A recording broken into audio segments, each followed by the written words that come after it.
Hi, and welcome to Dark Window. I'm your host, Jim Mann. Here on this program, I will be talking with many of the leading investigators, researchers, and authors on the topics of UFOs, UAPs, alien abductions, extraterrestrials, and a host of many other fascinating and related topics. So please join me and my guest for the next hour as we reach out. This is Dark Window on KGRA Digital Broadcasting. And welcome to our channel, Dark Window. I am your host, Jim Mann, and tonight we have a very special guest, a friend of mine, along with being a very important investigator and researcher for the entire UFO community. His name is Michael Schratt. Michael is a private pilot. He's an aviation historian. He's been investigating UFO encounters for over 25 years. Between 2008 and 2009, Michael meticulously reviewed a minimum of 50,000 cases, which were preserved at the Center for UFO Studies, CUFOS, archives in Chicago. In an effort to maintain an important part of our national history, Michael has recreated dozens of highly credible UFO cases by the use of drawings, illustrations, and commissioned artwork. And I can tell you, I've seen many of those pictures. They are phenomenal. I could go on and talk about Michael for hours, but let me just say, welcome, Michael, and it's good to have you. And so what's going on? Hi, Jim. It's good to be with you. You're a good friend. Good friend. Gosh, it's been like, about 15 years since we've known each other. I met you down there in Tucson at the... Yes, been a while. Yeah. Been a while. Back in the days when George Parks was the Arizona State Director, and you were speaking at the library there in Tucson. That's right. Yeah. When I first sat down, first off, let me back up. That room was packed, Michael. I walked into that little room there in the back of the library, and it may have seated 150 people, if that much. But regardless, it was packed. There was standing room only. And Mike, I got to tell you, when I sat down and you started your PowerPoint presentation, I was captivated. I didn't move until you were done. And so I know what I'm in store for. I know what everyone is in store for here. Sure. And I know that you're a humble man and you're trying, and I don't want to embarrass you here on the air, but, it's, you give credit where credit is due. Hey, Mike, okay, to start off our program. Yep. Let's get going here. Can you describe how that Leonard Stringfield UFO crash retrieval case became sort of like the holy grail of ufology? Can you clue us in on that one? No problem. Okay, so the way this story begins is, we've been in this field for over 75 years now. If you count Kenneth Arnold, June 24th, 1947, we're past the 75-year mark. Now, if you go to 1946 with the ghost rockets in Sweden, now we're even further back, but you can take it even further back than that because the 1897 mystery airship wave was over 100 years ago. So literally, we're pushing well over 100 years now in this field. And my thing is, the crusade is, what do we know now that we didn't know then? Now, we've made some progress. We have. But yet, do we still have the exact answer for this phenomenon? Do we really know what these things are, where they're from, when they're from? Are they extraterrestrial? Are they interdimensional? Are they USOs? Are they UFOs? Or are they a combination of all of them? That's the questions that we kind of want to talk about today. And we're going to search for some of the answers. And the person that I feel personally that got closer than anyone before in this field was a man named Leonard Stringfield. He's no longer with us. He died in 94. And in 1978, he was at the MUFON Symposium in Dayton, Ohio.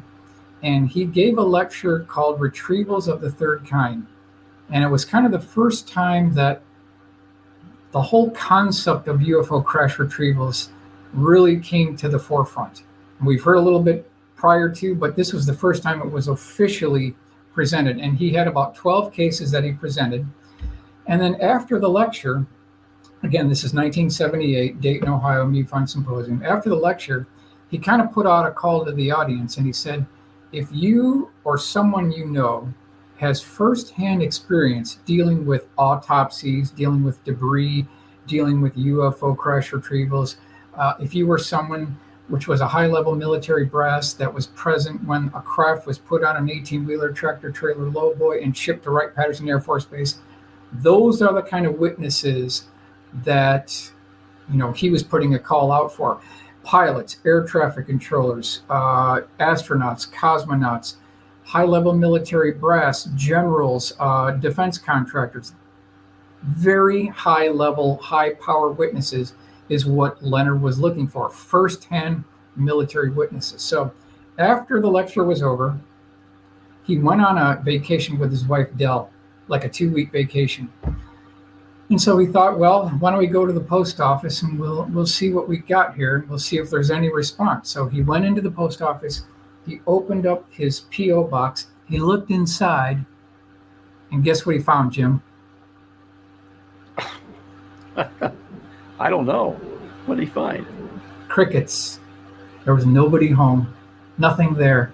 So he looked a little bit closer, and there was this little card. He pulled it out, turned it around, and said, "See postmaster." So he walked over to the postmaster. He gave them this card, and the gentleman said, "Wait just a few minutes." So about 5 minutes went by. Out come 2 big guys with these Santa sacks on. There were like 5,000 letters of people who knew or who were firsthand military witnesses. And so over a period of nearly 20 years, Leonard wrote these status reports. They're very hard to get, but what you can do is you can get this document. This is UFO Crash Retrievals, the Complete Investigation Status Reports 1 through 7. And you'll see here that it's a lot of dry reading here. There's no illustrations almost at all. And the other thing is there's no names to go with the cases, because the agreement that Leonard had with his informants was that he would maintain an important part of our national history by getting the story out there, but the contacts had to remain anonymous. That's the agreement that he had with his witnesses. And so that's what we're left with. We're left with his legacy. But I feel he got closer than anyone, because he talked to these firsthand witnesses that saw the bodies, that handled the debris, that loaded the craft, that saw the craft up close, touched them, went inside, saw the bodies inside. That's the kind of information and physical evidence that we need to move this case forward. The entire field needs to have this physical evidence to move forward, and that's what we want to talk about tonight. What are some of the cases that he's got in that book? What are the ones that like maybe a lot of people would know about? Okay. Is there like Roswell in there? And there's some things in Roswell, but there's a lot of obscure cases in here, and anyone can read this and anyone can formulate their own ideas of what this looks like. But really, without a drawing, we're just looking at text here. So the crusade has been to go through this book, which I've done multiple times, and then take meticulous notes. Now, I don't know how well this shows up, but you can see every one of these is a case, and we're working through this entire document to illustrate the mission critical cases in this book. So at this point, we can share screen if we want to. Yes, let's do that. Let's do that. Okay. I'm very interested in what you've got there. So all right. So let's see if pop this works up here. Let's go share screen. Okay. All right. So now we're going to go here, enter here, share. So now I'm going to minimize. Can you see this? Are you able to see this? No. You don't see it. Up. It's not coming up. All right. There it is, Mike. You got it? Okay. Got it. From beginning. Okay, so I'm gonna forward here to our critical cases here, and we're gonna start right. We can start about right here. Okay. All right. So you're seeing this, right? I am. Yes. Good. Okay. Yeah. So, as you mentioned in the beginning, Jim, really, we as a group of ufologists, we just can't keep up with the CE1 cases anymore because there are just thousands of them. A light in the sky case isn't going to do us any good. It's 2022. We've got hundreds of thousands of CE1 cases. A visual sighting isn't going to do us any good. What we need in this field is we need physical evidence, and nothing short of physical evidence is going to move this field forward. And that's where the crash retrievals come in. So here's my question. Yes. UFO crash retrievals, are they really the ultimate holy grail of ufology? They are, because they have everything wrapped up in one thing. They've got the bodies, the debris, and the craft all in one. So really they are the holy grail. So what we want to do is we're going to start out with one of the cases from Leonard Stringfield. And this is December 1964, December 1963. And this is at Marine Corps Air Station, Cherry Point, North Carolina. And think about this. This is literally days after Kennedy was assassinated. Really just days. And so I wonder, is it possible that Kennedy could have known this? Could something have been here for a while before he was assassinated November 22nd, 1963? Okay, so Marine Corps Air Station, Cherry Point, and it's December 1963. And I've got a map here that shows you where this base is. So this guard kind of gets a call and he says, well, we need you to report to this location. He boards a plane with blacked out windows and he flies 3 hours from Cherry Point, North Carolina to a place that he didn't know where it was because it was blacked out. And so here's the map on where he started his journey from.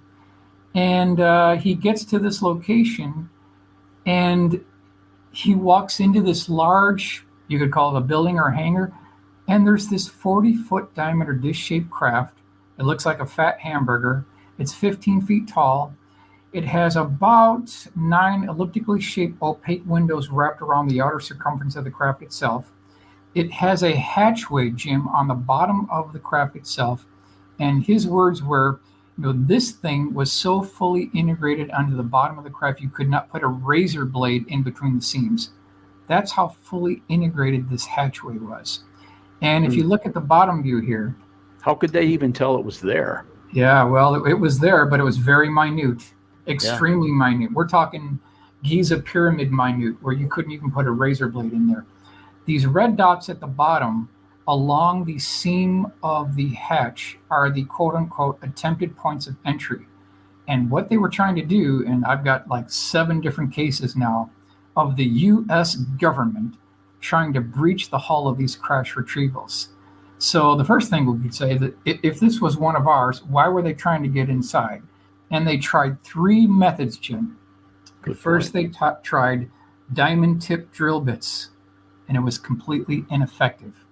Next one was an acetylene torch, useless. Third one, they brought in a laser back in 1963. They brought in a laser. They put the laser on this craft. They moved the laser away. It was warm to the touch, but other than that, no effect. And this is 1963. This kind of sounds like the movie The Day the Earth Stood Still. Kind of. Because they were doing the same thing. Someone or something had the technology to beat the tensile strength of our diamond tip drills to get in. So let's keep moving forward here. Now, here is a new illustration done by my friend Joseph Wraith. He kind of put to color a lot of my original AutoCAD drawings, and so it really kind of makes it come alive. But that's what this thing looked like. You can imagine he walks in, he sees this thing, 40 feet in diameter, 15 feet tall. It had this chrome aluminum polished exterior with these opaque windows. And he also mentioned that there was a 1-inch lip between the outer skin of the craft and the outer part of these windows, a definitive 1-inch lip that he identified. All right, let's move forward here. 3D color graphics. Yes. Was when he saw those craft, were they setting on the floor? Were they setting on the floor, or were they floating in the air? Or? I'm glad you asked that question. I'm glad you. Yeah, there was only one there, And definitely want to give credit to Joseph Wraith, who did the full color illustrations here. But here's what they were trying to do, and I'm certainly going to answer your question. These were the three attempts here.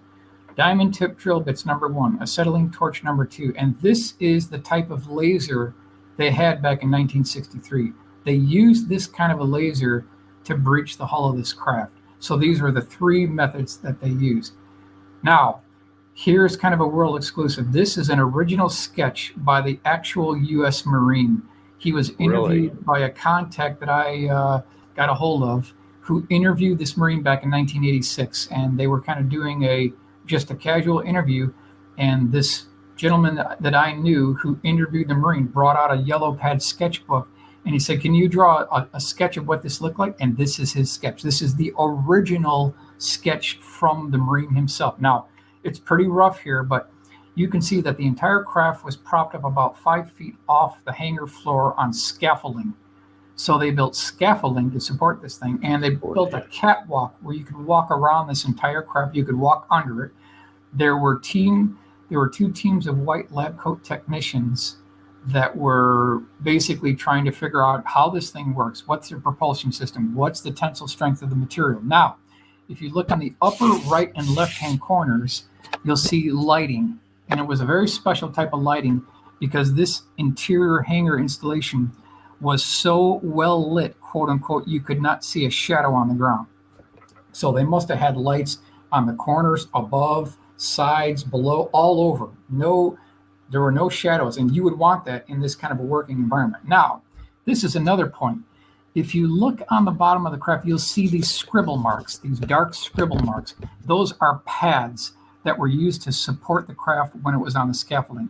It's the same type of pads you would see where they have a boat that's at a dock and they might need to raise it up. They have these pads that support the bottom of the hull. That's exactly what they were doing right here.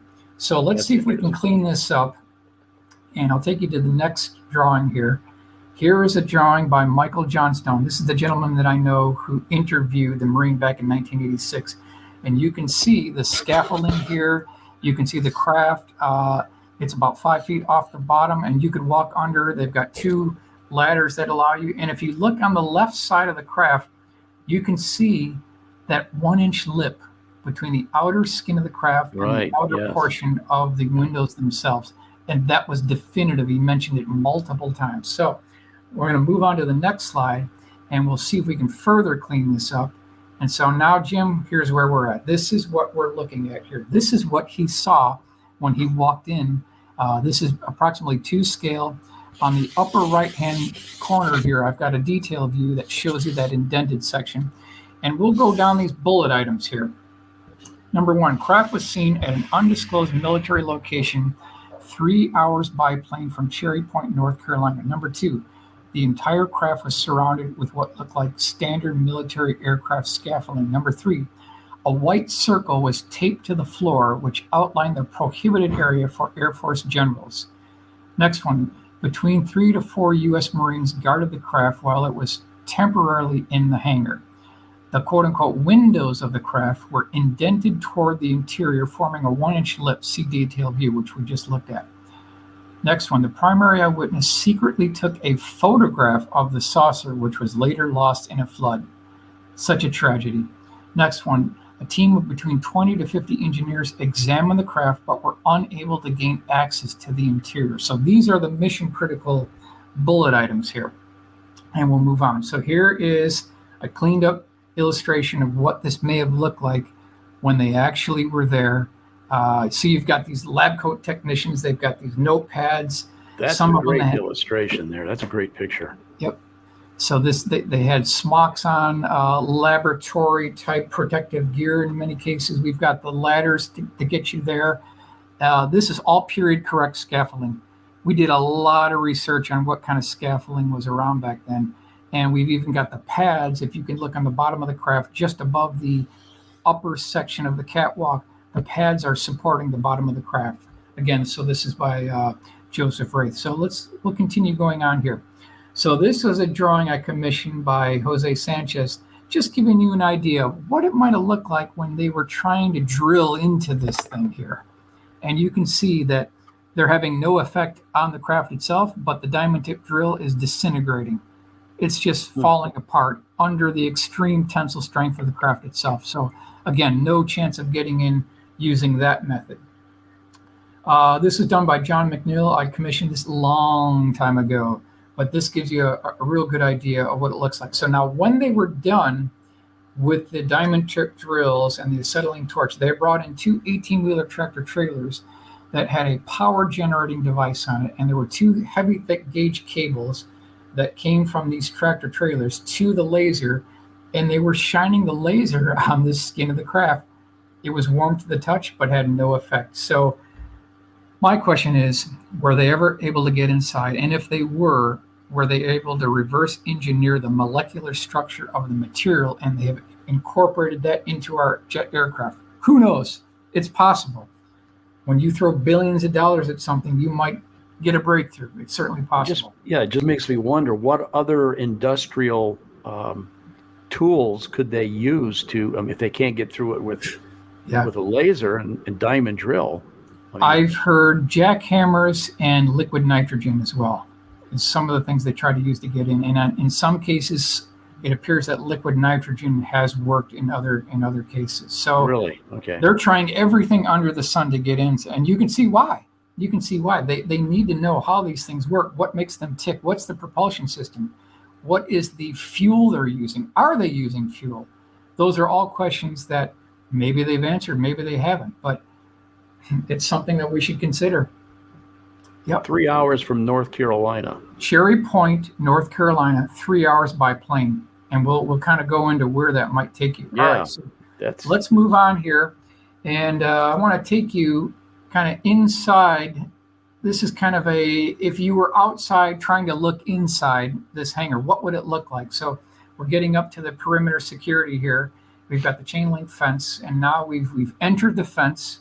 We're kind of going into the scene. You've got the 18-wheeler tractor trailer getting ready to ship this thing out. We've got all the personnel ready here. I'm going to take you inside now.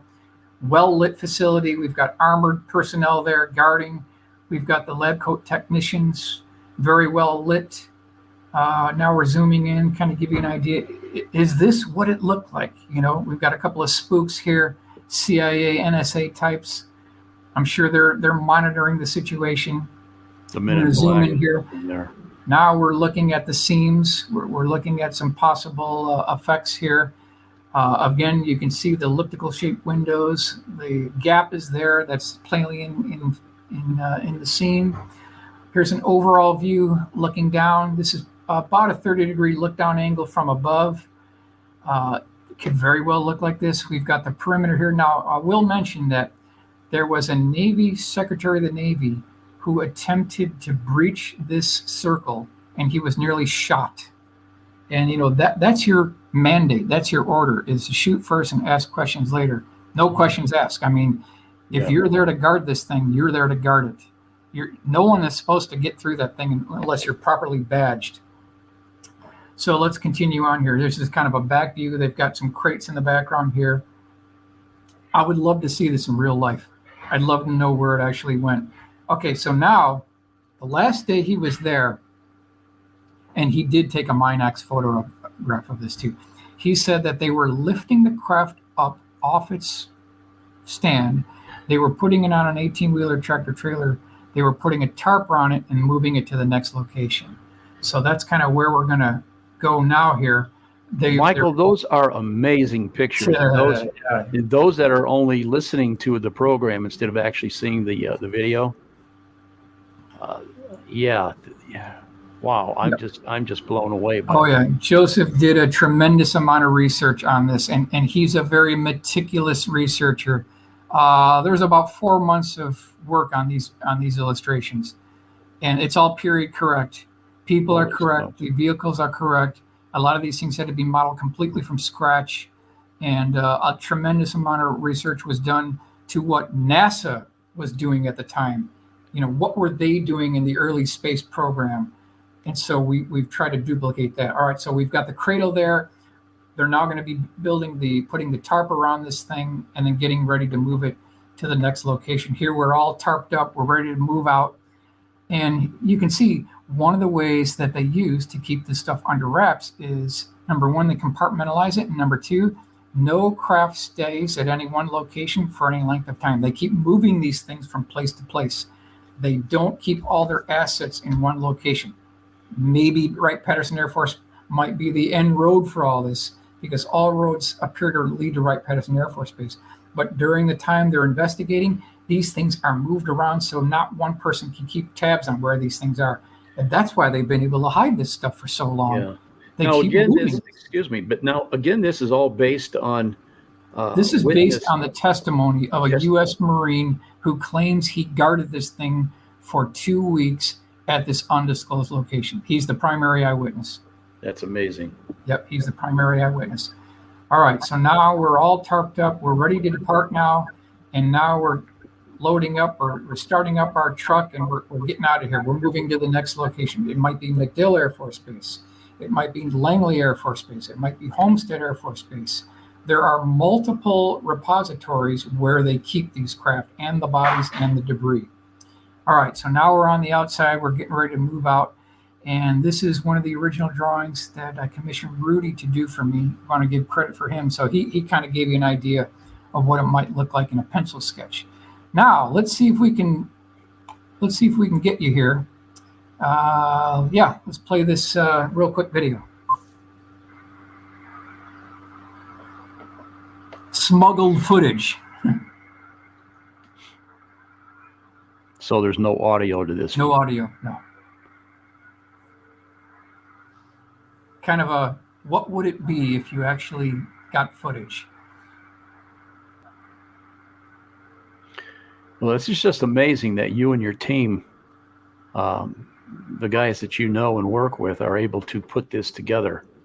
This just brings 90% more to the story, Michael. All This right, is incredible. so now we are at the point where they finish with the diamond trip drills. They finish with the acetylene torch. Now they're at the laser. And here you can see you've got the two heavy, thick gauge cables running from outside in. Now they're trying to breach the hull with the laser, and it's just reflecting off. In fact, if we move a little bit further here, you'll see what exactly took place. But this may be very close to what it looked like when they were trying to use the laser on the outside of the skin. It actually bounced off, reflected, and damaged a ceiling tile on the top of the facility. And that's mimicked in a very B movie that we'll talk about a little bit later here. Now, here's another original sketch. This is during the interview back in 1986, showing you the laser incident.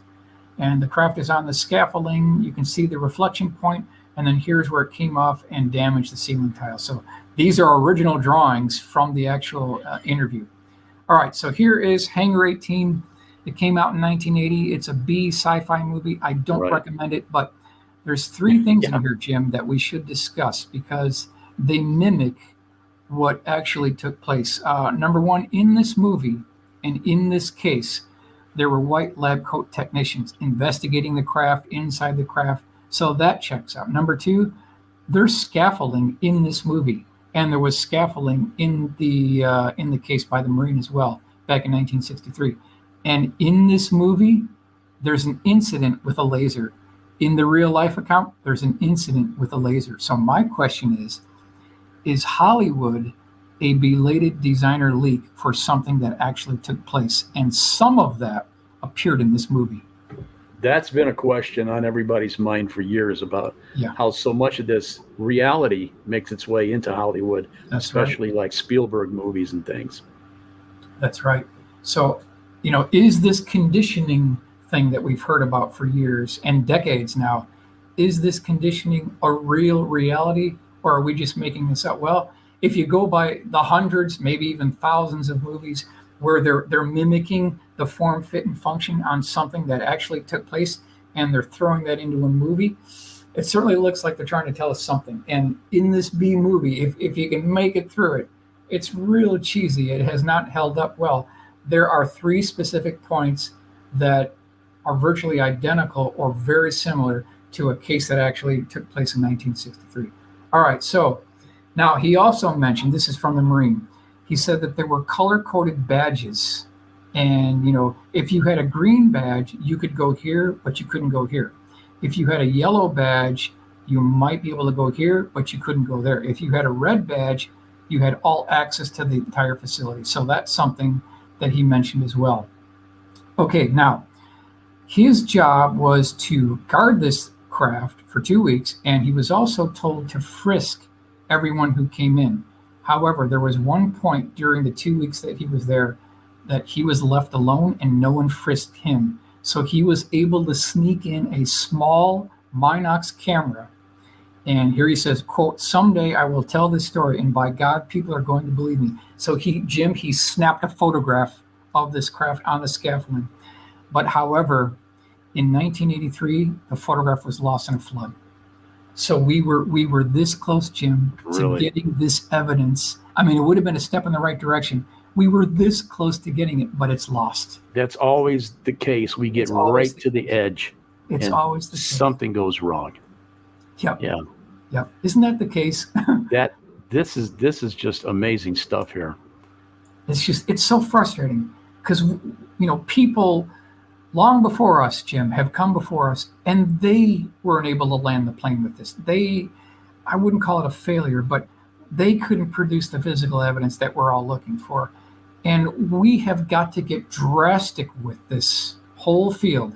If we don't take this thing by the horns, and if we don't do something drastic, time's just going to slip by, and we're not going to know, and another generation is not going to know as well. So we have got to get drastic with this. Michael, in all of your research, I mean, this is amazing stuff you have here, but in all of your research in the various cases, have you been able to piece together any sort of connections or similarities in any of these cases? I know I've spoke with you about stuff like this before. Oh yeah, definitely. The more I go through the Leonard Stringfield cases, the more I'm seeing common denominators at the foundation level of the cases. Like we talked about already, the diamond tip drills, that keeps on popping up. The moving to the next location, delivery by courier, letters to different things. I keep seeing the same thing pop up in multiple cases. So when I see these pattern recognition, Jim, I think we can safely say we got it. We got them. We have enough smoke to know that there's fire at the end of this tunnel. We know it. Well, we have to keep moving on here. Yep. I'm sorry we only have about 20 minutes left, and I know okay.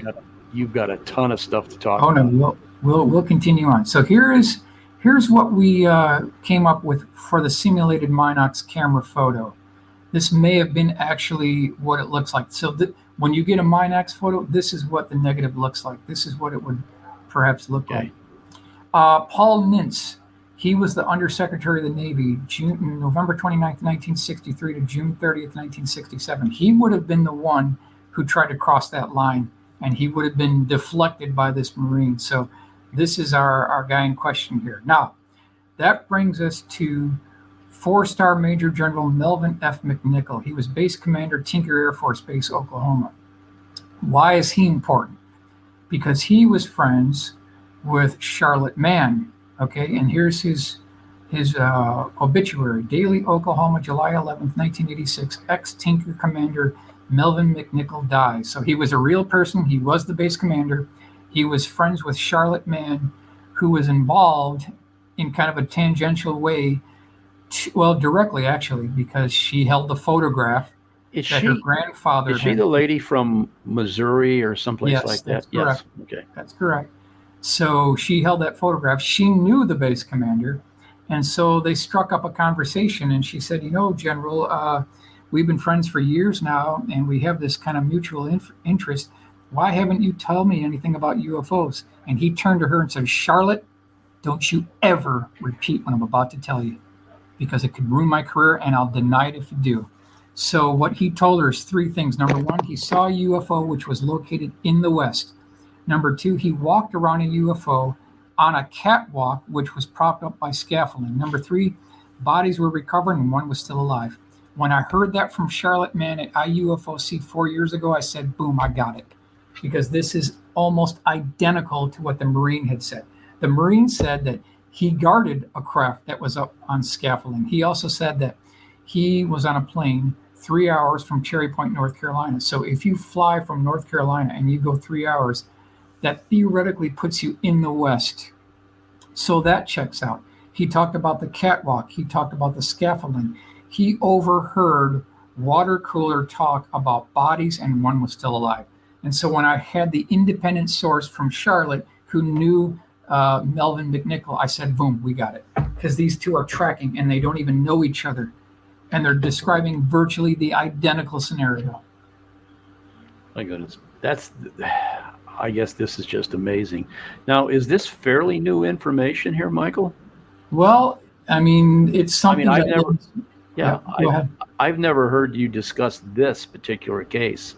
I've discussed it before, but I'm constantly getting new information, new drawings, new illustrations, and trying to make the case stronger, make the case stronger. And when you put that together with the other cases, now you have a full cross section and we haven't even gotten into the latest drawings that we've done of the Stringfield. We haven't even gotten there yet. So I wish we had more time. We'll go as far as time allows. Okay, so here's the question. Could the public handle the truth regarding UFO disclosure? So let's take it from the vantage point of someone who's been to the promised land, who has seen the craft, who's seen the reality. Here's what the Marine said, quote, "There's a certain amount of people who, if the thing was on display down the street, would still rather stay home and watch football." Statement by U.S. Marine, August 22nd, 1986. That's a fact. I know there it. You go. I know that firsthand. There you go. That's a sad fact.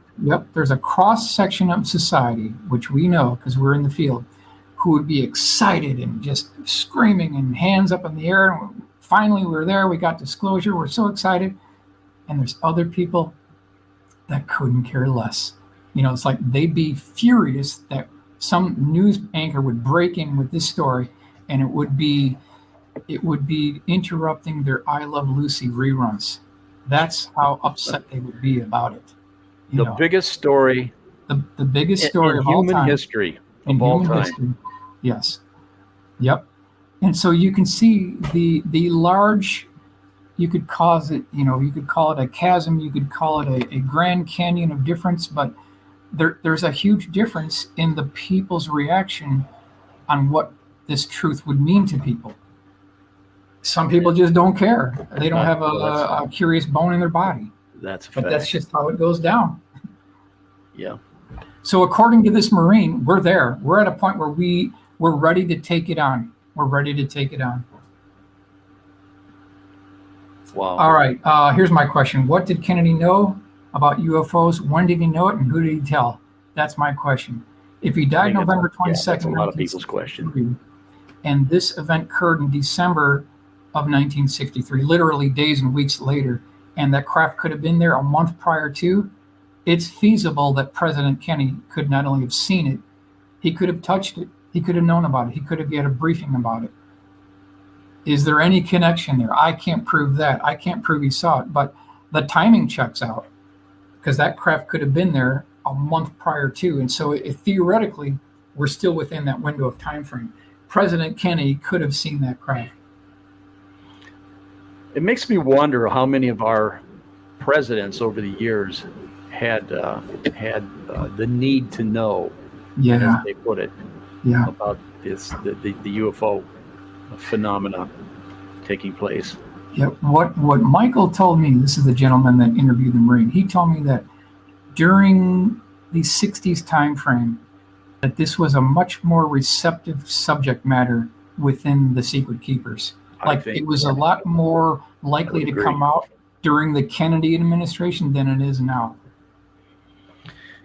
Yeah, and I know that I had heard stories about how Richard Nixon had a very keen interest in the whole UFO phenomena.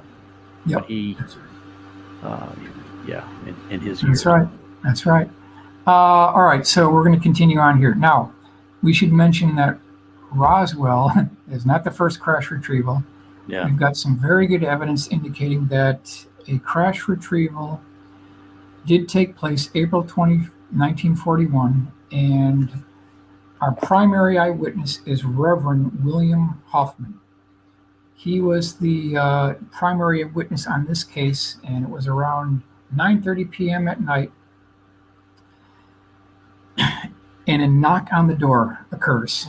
And he basically opens up the door. There's a policeman there, and he states, I think we've got a crash of an aircraft. And so he got in the passenger side. They drove 15 minutes across town. They got to a farmer's field. The military wasn't there yet. And what they saw was about a 30-foot diameter dish-shaped craft that had a major hull breach on the side of it.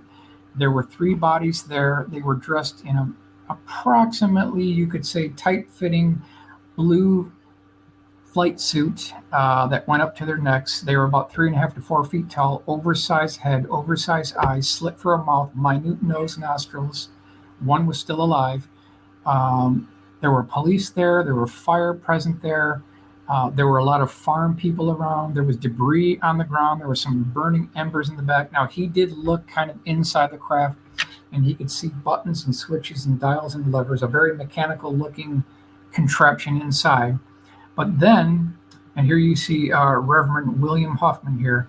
This is one of the sources for this story. So it's MUFON Journal, November 2001. Charlotte Mann, who we just talked about, she is the surviving witness that handled the photograph, which we're going to talk about. No relation, by the way. Okay. So the Reverend, he gets up to one of these bodies, and it expires 60 seconds after he got there. So he got there just before it passed away. He described it. Here you see him kneeling over it. At this time, the military is on site, and this is a brand new diorama. This is kind of a world exclusive. My friend Ron Mason, he did a diorama depicting the scene here, so I'm going to walk you through the scene. Here you see the crash, and this is pretty much fairly to scale. He did the best job he could, did a really good job. We've got the fire truck here, we've got the bodies. Military is on site at this point. Here you've got the craft, we've got the hull breach, we've got the 3 bodies, and just to give you an idea what it looked like. Now, while all this is going on, there's newspaper photographers that are taking photographs of the debris, the craft, the bodies, and 2 farmhands pick up one of these dead alien corpses. They support it under its armpits, and they outstretch its arms.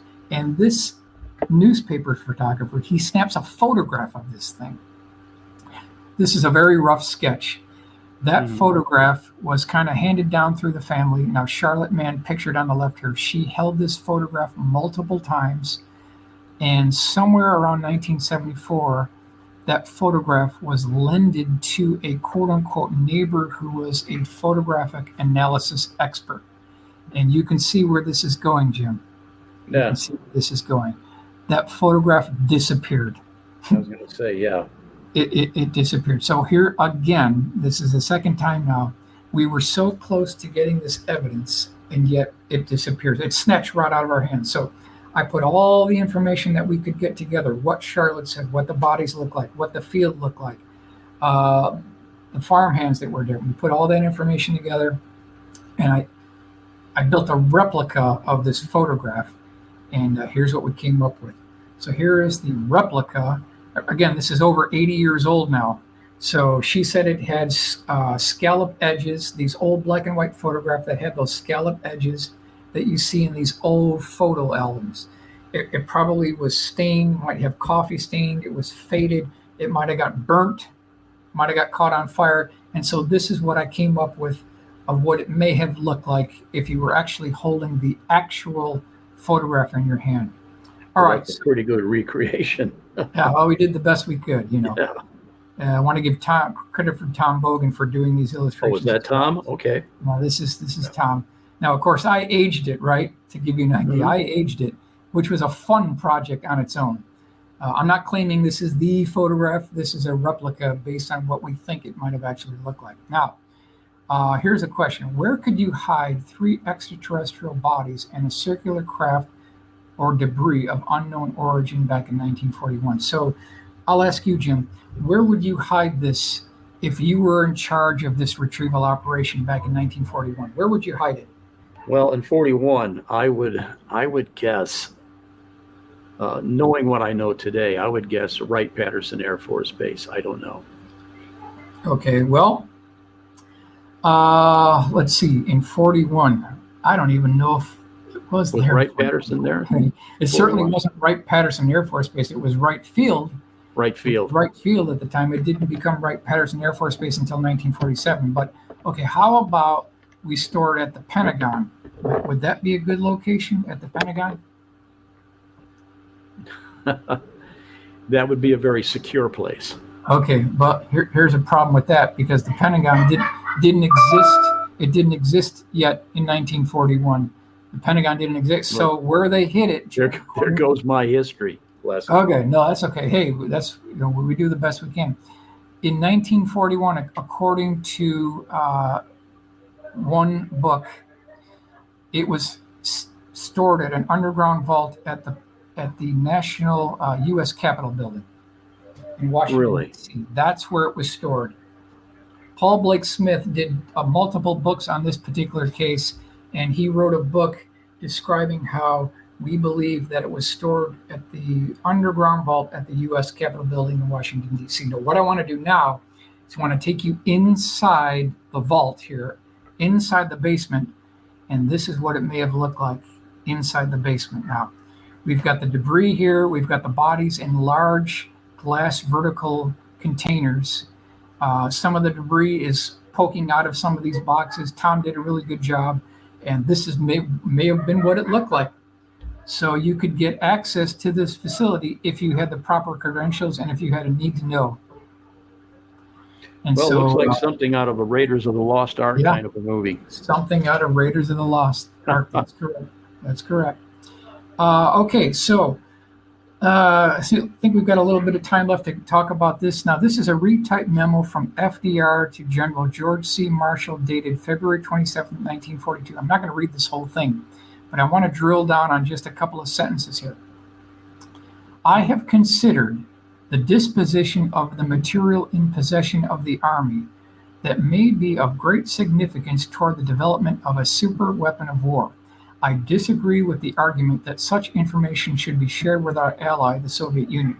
Consultation with Dr. Bush and other scientists on the issue of finding practical uses for the atomic secrets learned from the study of celestial devices precludes any further discussion, and I therefore authorize Dr. Bush to proceed with the project without further delay. So let's go back to the date, 1942. 42. All right, now let's drill down on these. Material in possession. That's the first thing, Jim. They're talking about material in possession. So in 1941, they've got one. In 1942, we just had the Battle of Los Angeles, and we know that one craft was retrieved from the Battle of Los Angeles. So now we're talking two crash retrievals in possession by the U.S. government, the military. They've already got two craft, Jim, by 42. I'll be. They've already got two craft. Now, look at this. They're talking about a super weapon of war. So now, not only do they have the craft, they're talking about reverse engineering the technology so they can develop a super weapon of war. That's the next thing. Then they talk about here atomic secrets learned from celestial devices. Jim, who uses that term, celestial devices? Celestial devices. Why would FDR use the term celestial devices? He's got to be referring to these crash retrievals. And then they talk about atomic secrets, Jim. It's like they're trying to reverse engineer the propulsion system and then crack the gravity barrier and use these on our atomic powered aircraft and spacecraft. That's what it sounds like. We were in the throes of World War II at this point. And this opens up a million possibilities here. It does. Yes. It opens up a whole different world. And again, this memo is dated 42. How long have we had when we throw billions of funding into these projects and you've got perhaps thousands of people working on this thing over decades? You're going to get something for your money. You're going to get something for your money. You're absolutely going to get something. How far they went, who knows? Michael, we're climbing up on the end of our time here. Okay.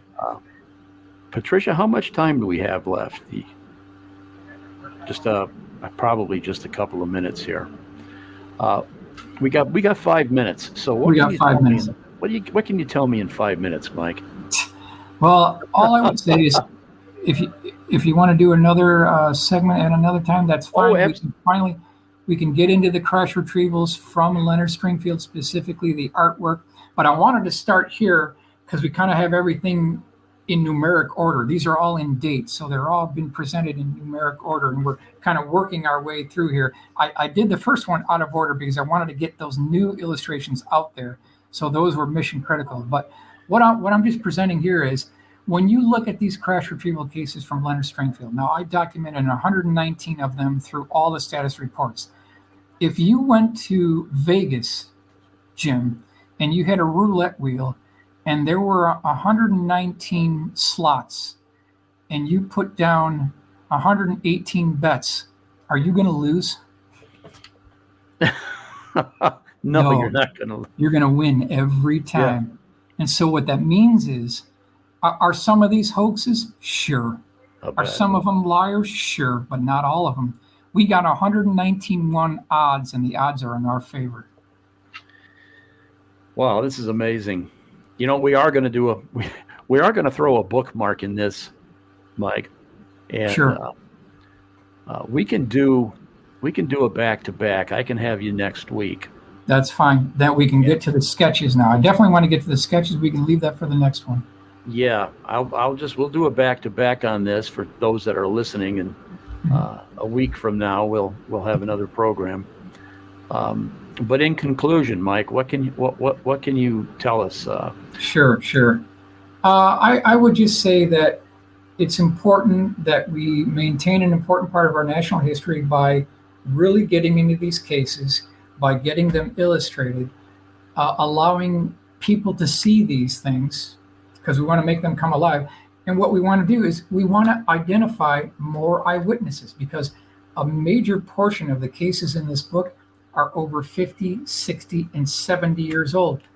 We're way beyond pushing the Undertaker, Jim. We're way beyond it. We're running on fumes here to get these eyewitnesses to come forward. And so that's the goal. We want to make these people, we want to allow them the opportunity to come forward, tell their story, so we can have supporting evidence for these crash retrieval cases and get these cases out. That's the goal. Yeah, and Michael, I know you've got a book, correct? Yeah. You still have that, and that's, if nothing, that book, I think, should be required reading for investigators of ufology. I sincerely believe that. Is there somewhere online that people can go and look at some of your stuff? And Sure. The book is called Dark Files, A Pictorial History of Lost, Forgotten, and Obscure UFO Encounters. It's available on Amazon. It's all illustrated. I mean, anything I do, it's got pictures and drawings and illustrations and sketches. And I give you the source material so you can verify where I got the information. That's the key to it. I'm not going to just throw something up there unless I have something to back it up with. So I give you the article, the page number, the magazine, periodical listing, so that you can verify it. And then the other reference is my YouTube channel called Blue Room Media. What is that again? Repeat that. It's called Blue Room Media, one word. Blue Room Media, one word. Blue Room. It's an homage to the Blue Room at Wright-Patterson Air Force Base. Okay, gotcha. Well, Michael, it's been a very quick 45 minutes. It's a 1 hour program, and everything just seems to go so fast. Sure. You are an amazing person, Mike. I've known you a long time, and your drawings are next to none as far as I'm concerned. You just bring everything to life. So everyone, please join us again next week for part 2 of Michael Schratt. Do it. Okay, well, thank you for joining us, Mike. Yep. And thank you, everyone, for tuning in to Dark Window here on KGRA Digital Broadcasting. Thanks, Jim.